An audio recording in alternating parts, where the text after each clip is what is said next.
Welcome back. Now, ActionSA has introduced the Constitution 22nd Amendment Bill, which, if passed, will see the removal of all current deputy ministers. The party said it would save the country more than 1 billion rand yearly. This follows President Cyril Ramaphosa's appointment of Professor Firoz Kachalia as the acting police minister. Joining me now, I'd like to welcome ActionSA's parliamentary leader, Athol Trollip. Athol, thank you so much for joining us here on News in Focus on Hilaal TV. Thank you very much. Thanks for having me on your show, Faraz, and good evening or good afternoon to your viewers. No, it's an absolute pleasure. Athol, 43 deputy ministers. I mean, it is quite unprecedented, isn't it? Not just within Africa, but I think globally when you look at it. Yeah, apart from being unprecedented, you know, we have a president who keeps promising that he's going to reduce the size of the cabinet. And all he's done is increase the size of the cabinet. We saw him 2 weeks ago adding yet another minister to his cabinet. So we now have a cabinet of 76 ministers and deputy ministers. And as you said, 43 deputy ministers who serve absolutely no purpose as far as we're concerned. And we have said right from the beginning and the inception of our party that we believe a country of our size with our economy could easily be run with no more than 20 ministries and 20 ministers without any deputy ministers. Okay, so Athol, let's talk about this amendment bill, the Constitution 22nd Amendment Bill. What would need to happen in order for this bill to go ahead and actually pass? Obviously, you do sit on the opposition benches, and a large part of it is going to be within the GNU in the determining factor of the vote. So what is it that ActionSA is looking for to try and see this bill actually come to pass?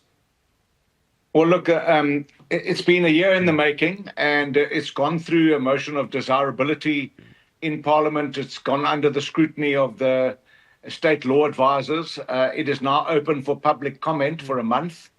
And thereafter, the Speaker will refer it to a committee that will receive our representation.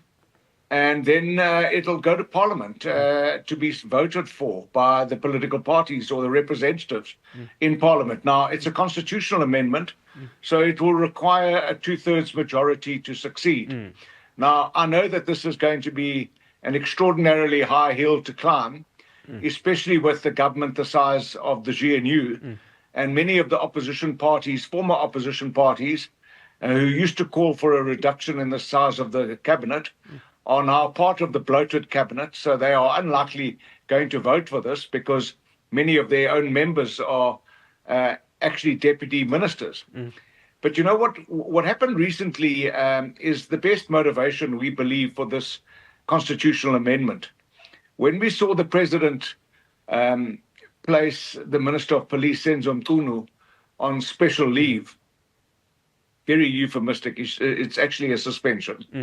But he was placed on special leave, and then instead of promoting one of the deputy ministers from the Ministry of Police, they've been there for a year, so they should know what's going on in the department if they were worth anything. The president obviously didn't have the courage or the conviction to promote any of them. So he went and sought out Firoz Kachalia, who's an academic. And at the end of this month, he'll become a minister. He'll be a caretaker minister until Senzo Mchunu's leave of absence is dealt with. So that just reinforces the fact that we say these deputy minister positions are all but redundant. They are, in fact, just glorified doormen and doorwomen for the ministers. And apart from the fact that they cost the taxpayer around 1.5 billion rand annually, for their staff, for their salaries, for their VIP protection, for their homes in 2 cities in the country, for all of the other perks that go with those positions. They are also, they love traveling. We have a GNU tracker, and we ask questions to all the ministers on a weekly basis. And of the deputy ministers, they have spent nearly 50% of all overseas travel, around 200 million rand in overseas travel for the deputy ministers. That means that they're not really busy at home. They've got enough time to collect Voyager miles overseas. So that's another very good reason why we believe that they are defunct and that they are no longer relevant, and we can't afford them. Athol, I just want to get the amount, 1 billion rand a year. I just want to get the calculations that ActionSA was able to garner with regards to this. Well, we counted everything. You know, as you said yourself, there are 43 deputy ministers. They all earn, probably close to 1.5 million rand or more. Then they have homes in Pretoria, homes in Cape Town. They have motor cars in Pretoria and Cape Town. They have VIP protection services, and they have big teams because they need to relieve each other. They have support staff. So each deputy minister has a number of political appointees that support them in the department. They also have, access to flights, business class flights overseas, all over the country. And once they're no longer deputy ministers, they still have access to all those perks.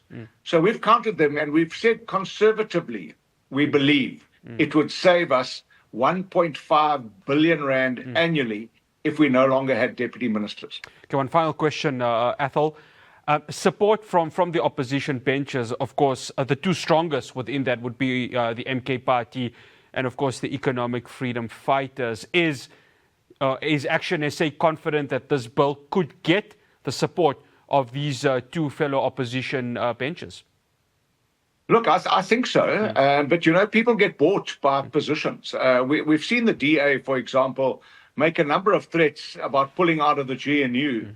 And the DA traditionally and historically have been very opposed to the size of the cabinets under Cyril Ramaphosa and Jacob Zuma.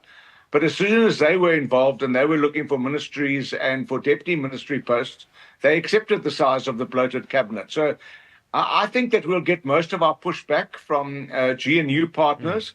And then from the ranks of the opposition, I don't see any reason why MK and the EFF won't support this initiative.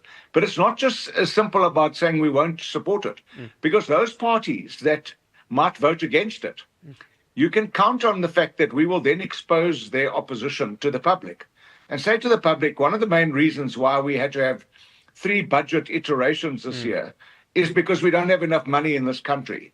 But there is enough money if we cut the size of our cabinet. Now, there are countries with much bigger populations and much bigger economies than ours that have around 20 ministries and no deputy ministers. And also there were some other provisions that we've made which we think are very sensible, and they will improve oversight and accountability. For example, we have introduced in this proposed legislation that we can bring a motion of no confidence against individual ministers.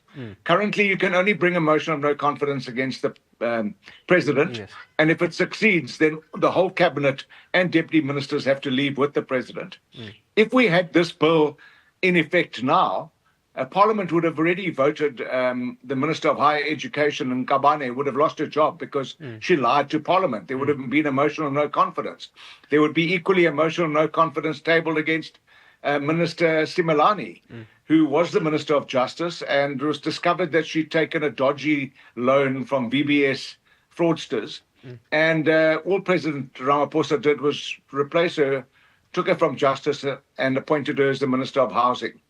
So these are the kind of things that we believe will improve. And then there's also 2 other provisions that I think are really important. One, that once the president has identified who his cabinet nominees are, that those nominees would have to be interviewed by a parliamentary committee to make sure that they have no scandals or corruption hanging over their heads. We want people to be appointed to cabinet who are beyond reproach. Now, you would have heard this weekend that Justice Zondo said how it had pained him that he had to swear into office a number of cabinet ministers who he had found against in the Zondo Commission. Now, that's just embarrassing. And we want more scrutiny from Parliament about who our ministers will become. Many countries in the world, democracies in the world do that. They do that in America. The president nominates his ministers, and then the parliamentary committees interview them and make sure that they are suitable for the post. And then the last one, currently the Constitution provides for the fact that the president can appoint 2 ministers from outside of Parliament. Now, we're doubling that. We're saying that the president should have leeway to appoint up to 4 people. For example, when you're appointing a minister of police, that person should have a lifetime's experience in policing. And let's say when you appoint somebody for defense, that person should be a lifetime soldier, high-ranking, successful soldier, or member of the Navy or whatever, but should have experience in armed forces. At the moment, we've got Angie Machecha, who destroyed basic education and took the pass rate from 50% to 30%. And now she's the Minister of Defense. And you know what happened to us in the DRC? We are a defense force that operates at way less than 30%. And that's because we don't have the right people in the right positions. Athol, absolute pleasure having you on. Thank you so much for joining us here on News in Focus on Hilaal TV. Thank you very much. That's Athol Trollip, the ActionSA parliamentary leader. After the break, we're going to be discussing liberation movements. Do they still have a place within the modern day politics? I'll be chatting to Professor Chicha Twala after the break.